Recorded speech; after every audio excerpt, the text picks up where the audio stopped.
That's Ixy Bixy.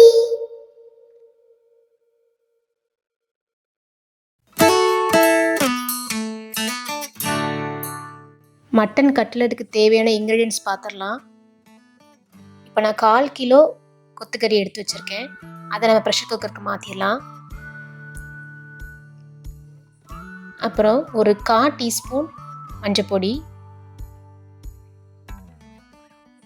1 teaspoon ginger garlic paste, 1 teaspoon chilli powder, அப்புறம் இந்த கறிக்கு தேவையான உப்பை நம்ம ஆட் பண்ணிக்கலாம்.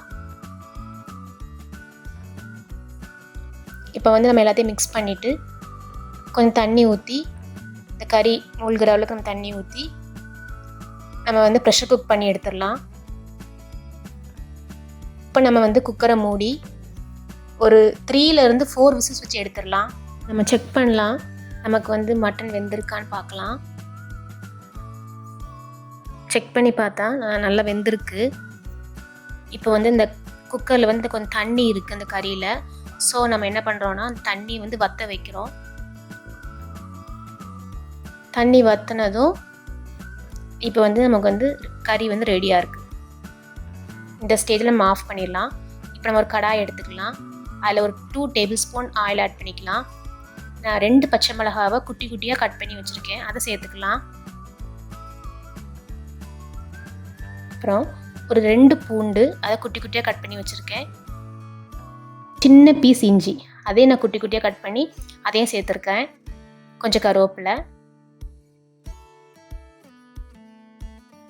ஒரு பெரிய வெங்காயம் எடுத்திருக்கேன், அதை கட் பண்ணி வச்சுருக்கேன், அதை சேர்த்துக்கலாம். இப்போ நம்ம எல்லாத்தையும் சேர்த்து நல்லா வதக்குவோம். நல்லா வதங்கணும். இந்த ஆனியன் வந்து நல்லா கோல்டன் ப்ரௌன் ஆகிற வரைக்கும் நம்ம வதக்குவோம். இப்போ நம்ம வந்து கொஞ்சம் தேவையான உப்பு சேர்த்துக்கலாம்.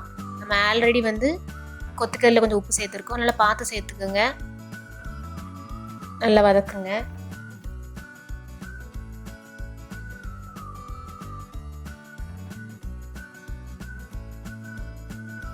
இப்போ ஆனியன் வந்து நல்லா கோல்டன் ப்ரௌனாக மாறிடுச்சு. இப்போ நம்ம ஆல்ரெடி வந்து ப்ரெஷர் குக் பண்ணி வச்சுருக்கோம் மட்டனை, அதை நம்ம சேர்த்துக்கலாம்.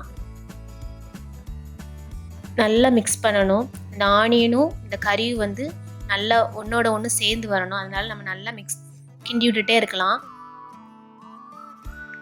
அடி பிடிக்காமல் பார்த்துக்கோங்க, நல்லா கிண்டிகிட்டே இருங்க. இப்போ நம்ம ஒரு 1/2 டீஸ்பூன் கரம் மசாலா சேர்த்துக்கலாம். அதை நல்லா வந்து கிண்டி விடுங்க, அந்த ரா ஸ்மெல் போகிற வரைக்கும் நல்லா மேஷ் பண்ணி நல்லா கிண்டி விடுங்க.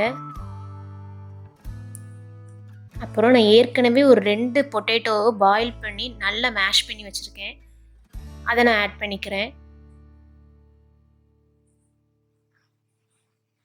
இப்போ இந்த உருளைக்கிழங்கு, இந்த மட்டன் எல்லாமே சேர்ந்து வர்றதுக்காக நம்ம நல்லா கிண்டி விடலாம். இந்த உருளைக்கிழங்கு வந்து நல்லா மேஷ் ஆகிருக்கணும், எந்த குட்டி பீஸாக இருக்கக்கூடாது. நல்லா ஃபுல்லாக குக் பண்ணிடுங்க. இப்போ நம்ம எல்லாத்தையும் மிக்ஸ் பண்ணி கடைசியில் கொஞ்சம் நம்ம கொத்தமல்லி ஆட் பண்ணிக்கலாம். நல்லா வந்து குக் ஆகிட்டு எல்லாம் ஒன்றோட ஒன்று சேர்ந்துட்டு, எனக்கு தண்ணியே இல்லை. இதான் வந்து கரெக்டான ஸ்டேஜ். இந்த ஸ்டேஜில் வந்து உங்களுக்கு வந்து சப்போஸ் தண்ணி இருந்தாலும் நீங்கள் வந்து என்ன பண்ணலான்னா கொஞ்சம் பிரெட் கிராம்ஸ் சேர்த்துக்கலாம். உங்களுக்கு ஷேப் பண்ணும் போது சரியாக வரலை அப்படின்னா நீங்கள் வந்து அந்த டைமில் வந்து பிரெட் கிராம்ஸ் சேர்த்துக்கலாம். அப்போ வந்து உங்களுக்கு வந்து பிடிக்க கொஞ்சம் ஈஸியாக இருக்கும். நம்ம குக் பண்ணது நல்லா ஆற வச்சிடலாம். ஆற வச்ச பிறகு நமக்கு என்ன ஷேப்பில் வேணுமோ, என்ன சைஸில் வேணுமோ, இதே போல் நம்ம பண்ணி ரவுண்ட் பண்ணி வச்சுக்கலாம். இதோட குட்டியாக வேணாலும் நம்ம குட்டியாக வச்சுக்கலாம், இதோட பெருசாக வேணாலும் நம்ம பண்ணிக்கலாம். நமக்கு என்ன ஷேப் பிடிச்சிருக்கோ அதை போல் நீங்கள் பண்ணி வச்சுக்கோங்க. அப்புறம் நம்ம ஒரு முட்டையை வந்து உடச்சி ஊற்றிக்கலாம், அதை நல்லா பீட் பண்ணுங்கள். அப்புறம் ஒரு 4 ஸ்லைஸ் ப்ரெட் எடுத்து நான் மிக்சியில் பவுட்ரு பண்ணி வச்சுருக்கிறேன், அதையும் எடுத்துக்கோங்க.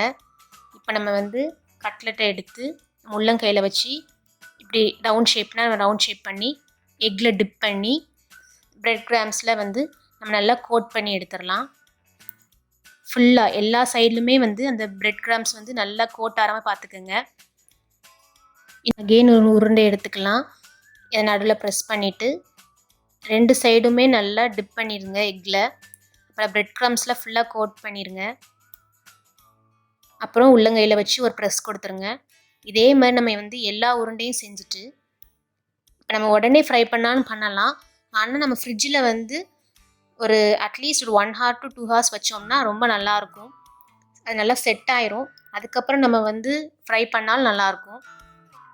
இப்போ நம்ம உடனே பண்ண போகிறோம். இப்போ நம்ம கடாய் எடுத்துக்கலாம். தேவையான ஆயில் ஆட் பண்ணிக்கலாம். நம்ம வந்து கட்லெட்டை வந்து டீப் ஃப்ரையும் பண்ணலாம், ஷாலோ ஃப்ரையும் பண்ணலாம். நம்ம இஷ்டம்தான்.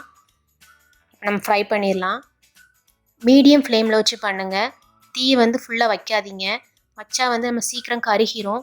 ஸோ பார்த்துக்கங்க, அப்பப்போ திருப்பி போட்டுக்கோங்க. மீடியம் ஃப்ளேமில் வச்சே குக் பண்ணுங்கள். பார்த்து மாற்றி போட்டுக்கோங்க.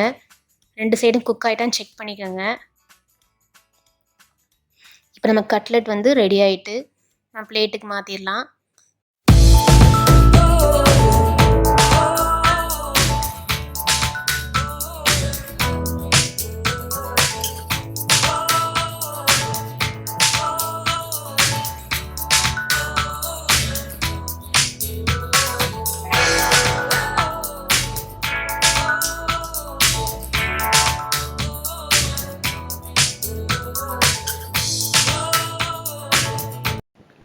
Like, share